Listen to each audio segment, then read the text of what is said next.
taking receipts on all the people who continually mock and say that we ain't going to do anything. I'm taking receipts.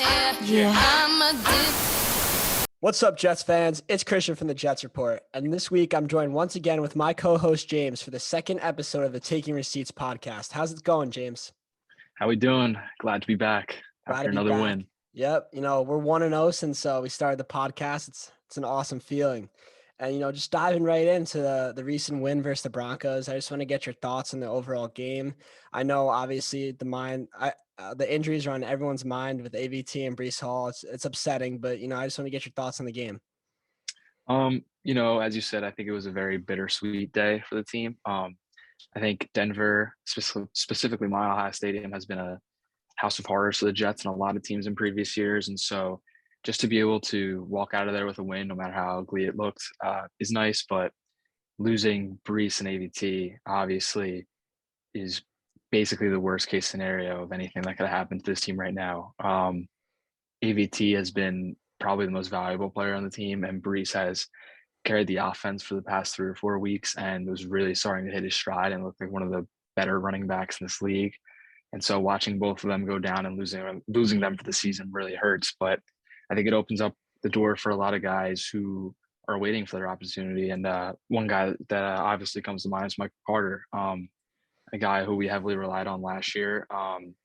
We expected him to have a really big role coming into this year, going into the offseason, and then it took Breece in the second round. So he's seen his workload lessen a little bit, but now is really his time to shine and show what he can do. And same thing with the offensive linemen. There's a few guys that need to step up, especially at the tackle position. Hopefully we get George Fant or Max Mitchell back in the next few weeks so that they could fill in for AVT. But obviously, a good win going out to Denver 5-2, but it came at the expense of 2 really good players and something that's I think is really going to hurt us in the future. But hopefully, like I said, guys can step in and do their job and keep this thing afloat.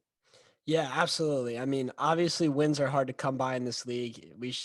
Going on the 4-game win streak, extending it, going into Denver is nothing to be upset about. Obviously, Jets fans should be happy. We haven't had this type of success for so long. So that's definitely a positive coming out of the Denver game. But like you said, we basically lost our 2 best players on offense for the whole season, most valuable players and best players, in my opinion. And it's pretty much an opinion for all Jets fans. Definitely a brutal loss. But, honestly, and with previous coaching staffs, I'd be more concerned about these injuries. I'd say I don't. We've never had depth like we have right now. Previous coaching staffs, I feel like we wouldn't have the talent to back this up, and we wouldn't have the game plan to back this up, and really have that next man up mentality. But with Saleh, LaFleur, I feel like they could really scheme some plays open for guys, get the ball in the hands of our playmakers, and I think we'll be fine. I really do. The injuries are definitely a tough blow, and it's not what you want to see when we're on this win streak trying to make a playoff push at this point. But, I have faith, and I don't think anyone should write off the season just yet. I know there were some overreactions on Twitter, saying it's over. But I still have hope. I still have faith. And obviously it sucks that I was upset like everyone else. But, I still think we have to keep faith as Jets fans, because I really do think that we still have a chance to win games, just because I trust the guys in the locker room and I trust this coaching staff. Now, obviously, in response to the Breece Hall injury news, we went out literally less than 24 hours later, and got James Robinson for a conditional 6-round pick that might turn to a 5th-round pick. Awesome trade by Joe Douglas. It was just so good to see that we have a general manager who's proactive and ready to go make this playoff push and ready to bolster this roster no matter what. It really shows a lot to the guys in the locker room too, saying we're not writing this season off. We're still trying to go win games. We're still trying to be a competitive team. And it's just awesome to see. And once again, Joe Douglas, the fleece god, I mean, he went out. He got another steal. I see on Twitter, I go on Jaguars Twitter a little bit, and I see their fans are upset. They're like, why did we give away James Robinson for literally nothing? We gave him the Billy Cashman pick. It's just awesome to see that we have a general manager who's so smart and so active in the trade market, just ready to go make this team better. So what are your thoughts on the James Robinson trade? Yeah, I mean, first and foremost, I think the most important thing to note is that this is Joe Douglas and the coaching staff telling the players in the locker room that they believe in them to go out there and make a run. In previous years at the trade deadline, we've been more sellers than we have been buyers. We've been trading a lot of veterans and opening up the door for a lot of young players to get some playing time and show what they've got. But I think this is a message to them that that the front office and coaching staff believes in them and thinks they're good enough to get them to the playoffs and hopefully make a run. But I know I don't know much about James Robinson only because I don't watch a lot of the Jaguars. But what I've been seeing on Twitter and online is that he's a great person and he's a great addition to the locker room, and he really fits into the culture that Robert Saleh has been trying to bring here to New York. And and from a talent perspective, this is a guy who less than 2 years ago was the offensive rookie of the year and ran for over 1,000 yards. I think close to 1,400 yards, if not more. And so, obviously in 2021, it was a rough year for him. They hired Urban Meyer, who did a lot of things wrong, and one of those things was for some reason not playing James Robinson. It took rookie quarterback Trevor Lawrence to, tell Urban Meyer, like, what are we doing here? Get James Robinson on the field. And when he finally did, unfortunately, he tore his Achilles against us. I believe it was week 16 or whatever it was. But from what I've been seeing, he really hasn't lost a step. Even though they've kind of prioritized Travis Etienne in that offense in terms of the running game.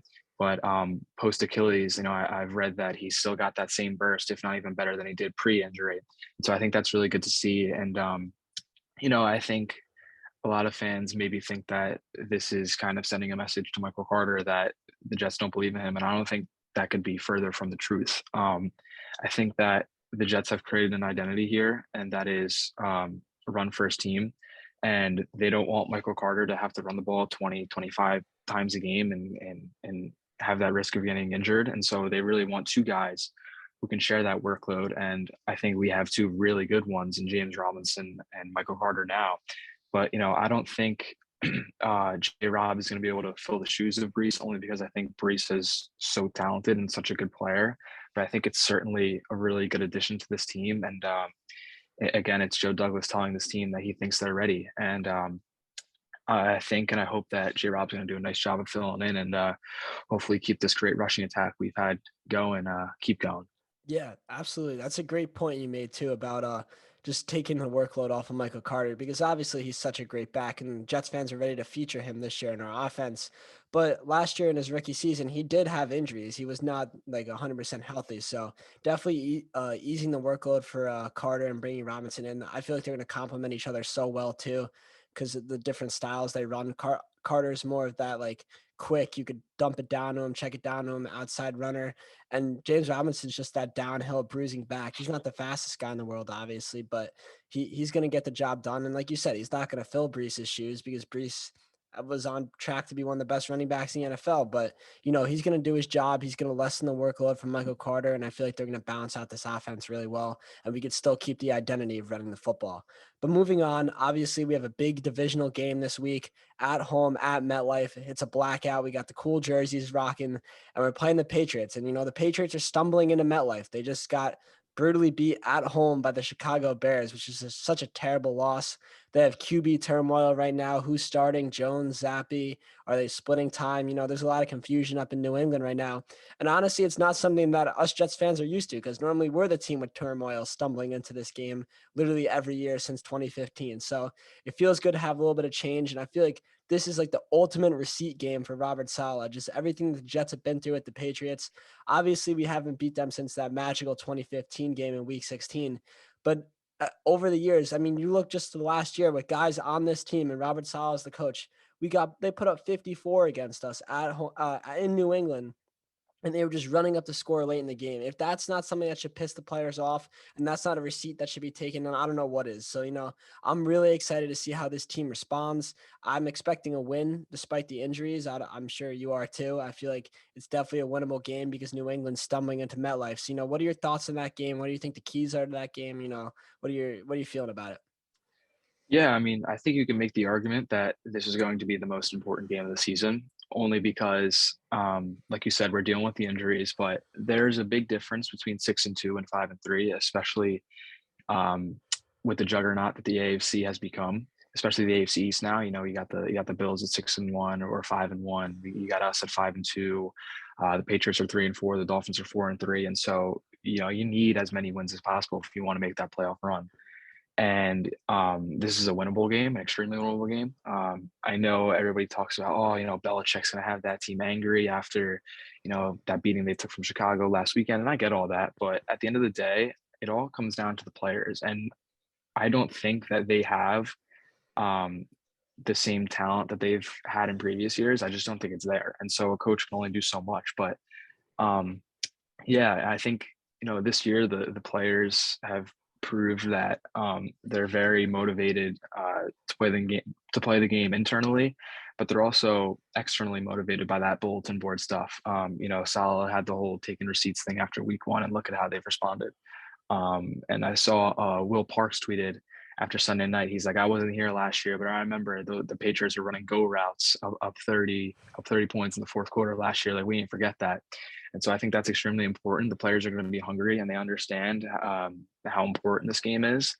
And like I said, it's extremely winnable. It's the fans are going to be fired up. It's going to be a great atmosphere at MetLife. And I think that a win bringing us to 6-2 would be massive going into that Buffalo game, which is going to be probably our toughest opponent all year, those two games. So yeah, an extremely winnable game, but not one to be taken lightly. It's going to be similar to that Broncos game, but it could get ugly at times, I think, because they have that good defense. They have two really good corners, and Jonathan Jones Jonathan Jones and Jack, whatever his name is, the rookie, playing really well. And yeah, so I think it's going to be a tough game, but a game that we should win, and it's an extremely important one in terms of the way this season's going to go.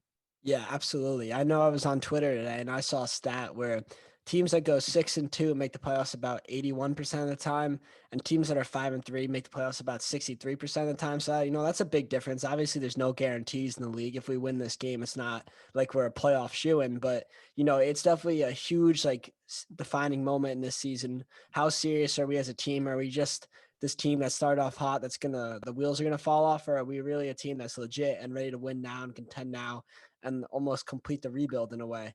So, it's going to be really interesting. Obviously, like you said, I know the fans are going to bring it. They want it just as badly as anyone else. So, it's going to be awesome to see.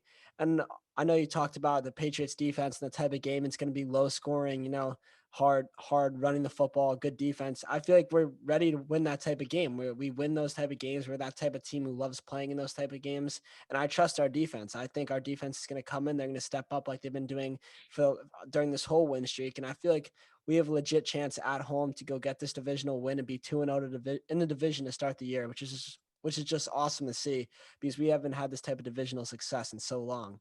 But now moving on to focus on, obviously, Zach Wilson. He's been the talk in the media this past week after the Broncos game. Some people are down on him, saying he played poorly.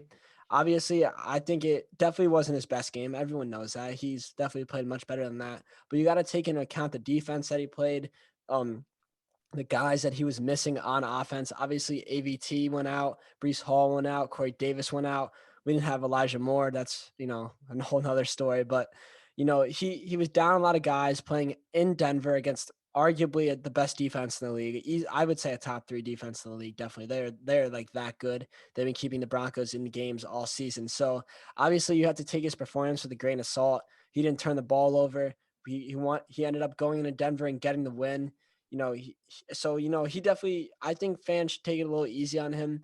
I think that going into this New England game, he's got to play better. I think that he should play better, and he will play better if you look at the success Justin Fields had against the Patriots defense just on Monday night. So I feel like it's definitely possible for him to have one of those good games that we've seen from Zach Wilson in the past.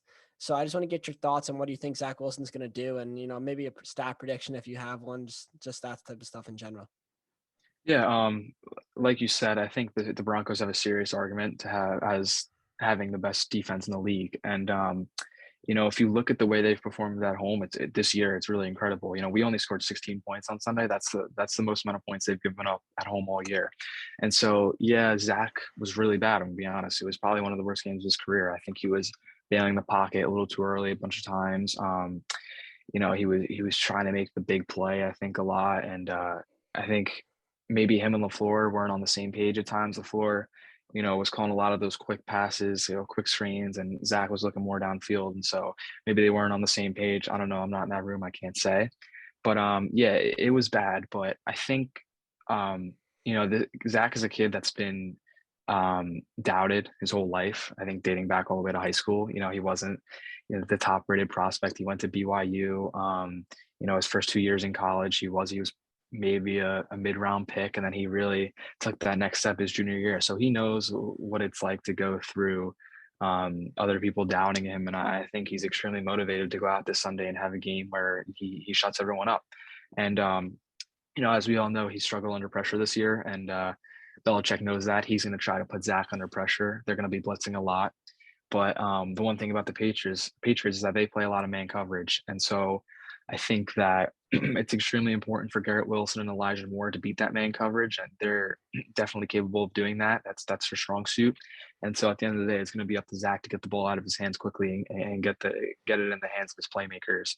And so I think this is a big test coming up for him this weekend. But one thing that he's done extremely well, I think, is he's kept the ball out of harm's way.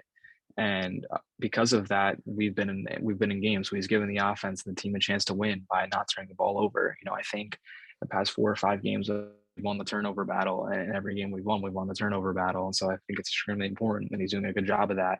But now it's time for him to show why he's a number 2 overall pick, stretch the field, throw the ball downfield. And, at the end of the day, that's up to him, and that's up to Michael Flores to scheme it as well.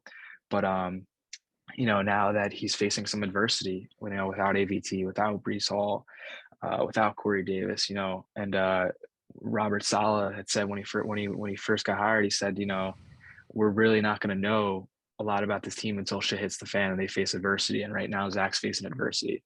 And so, since he was a number 2 overall pick, we're expecting him to go out there and have a big game and carry this offense like he did in the fourth quarter of that Steelers game. So I'm excited for him. I think this is a great opportunity. I think he's going to be up to the challenge, and I think he's going to have a statement game this weekend and shut a lot of people up. Yeah, absolutely. I'm still backing Zach completely. I have full trust in him, and we're winning games, so I'm excited to see what we got in front of us. But moving on, talking about the game, do you have a score prediction or a bold prediction or anything like that? Like I just said, I think this is going to be Zach's game. I think he's going to have not a crazy game, not 300 yards, 4 touchdowns. I think he'll have arguably the best game of the season. He'll throw for 225, 250, and a couple touchdowns. I think he'll squeeze out a 21-20 win. I think it's going to come down to the wire. I think Belichick's going to have his guys ready to play. Saleh's going to have our guys ready to play, and I think it's going to be a battle. But I think that this team has proven that they can win games because they're a good football team. So I'm going to go 21-20 Jets.